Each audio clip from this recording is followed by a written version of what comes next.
founder of Ongazibulali Awareness and leader within Amasiko Group. His work bridges spirituality, community development, and social impact.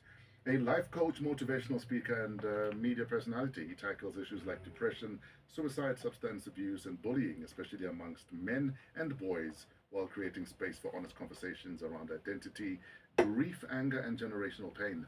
Through his work, Kanye champions mental wellness, personal restoration, and community upliftment, helping people move from survival to purpose. Please welcome to 938 Business Jumpstart, Nkululeko Khanyi. Yeah. The brother. Great. I mean, really, is it me with all this profiling that you just read it now? I will give you a mirror. It is all you. I can't believe this, guys.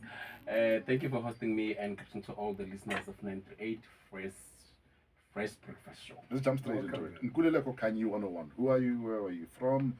Born, raised, Zgela, everything in 30 seconds.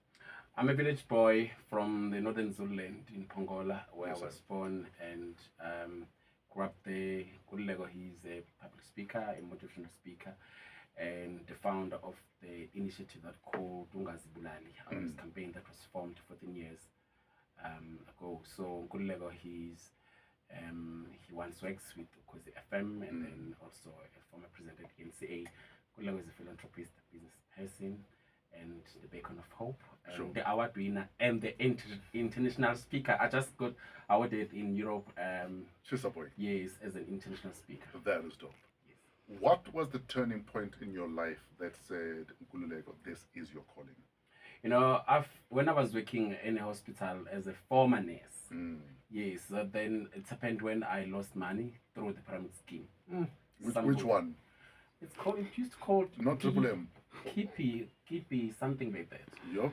Somebody introduced the pyramid scheme to me. That was 2008.